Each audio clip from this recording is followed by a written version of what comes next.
ফ্রিতে পড়ানো যায়, ওখানে গিয়ে আমাকে রেখে আসছে। ওখানে থাকতে থাকতে আমি যে খ্রিস্টান কবে হয়ে গেছি আমি নিজেই বুঝতে পারি না। আমি কিন্তু এর আগে বহুবার বলেছি যে খ্রিস্টান মিশনারিরা কিন্তু বিভিন্ন ধর্মের মানুষকে খ্রিস্টান বানানোর অপচেষ্টায় কাজ করছে। তার আরেকটা প্রমাণ আপনাদের মাঝে আজকে আমি নিয়ে এসেছি। আপনারা তো চিংমংকে তো সবাই চিনেন। তিনি ইতিমধ্যে একটা বক্তব্য দিয়েছেন যেটা সোশ্যাল মিডিয়ায় ভাইরাল হয়েছে, যেখানে তিনি বলছেন যে পাহাড়ি বাবা মারা চান তাদের সন্তানরা যেন অন্য 10 জন সন্তানের মতো শিক্ষিত হয়।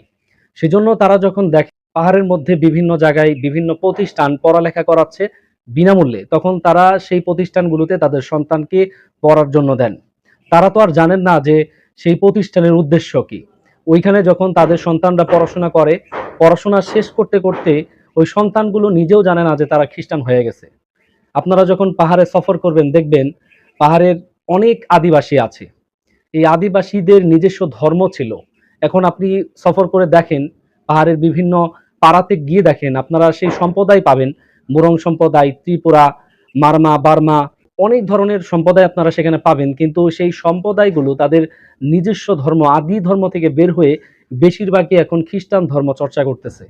মানে ইতিমধ্যে খ্রিস্টানরা বিভিন্ন উপজাতিদেরকে, আদিবাসীদেরকে, পাহাড়বাসীদেরকে তারা খ্রিস্টান বানাতে সক্ষম হয়েছে। এখন বলা যায় পাহাড়ের মধ্যে অধিকাংশ মানুষই হচ্ছে খ্রিস্টান।